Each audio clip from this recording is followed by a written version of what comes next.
根据统计，台南火车站每一天平均5万人次的出入。不过，议员蔡小薇指出，2017年启动修复工程到今，竟然是被代替发包的厂商收歹去，造成高级修复遥遥无期，对咱的门面造成严重伤害。对此，市长嘛讲重话，7档月来代替一事无成，后续将交予市府文资处接手处理。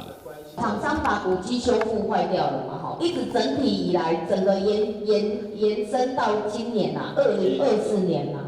包含了我们之前经历了台湾灯会，我们现在是台南400，整体来讲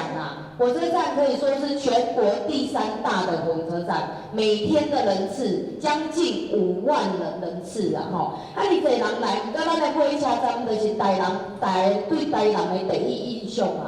其实是不佳的。这5、6年来都一直在感觉在工区里。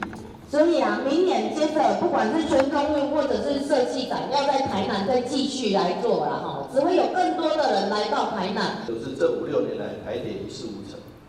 对吧？现在这个时候把这个踢给台南市政府，但是我们不回避，我们既然接下这个任务，就赶快把它做。我们文资处来接手后续的一些关于现况调查跟这个后续的这种修复拟定的原则，这个事情我们会来做因为我想，因为我们经验。也会比台铁还要更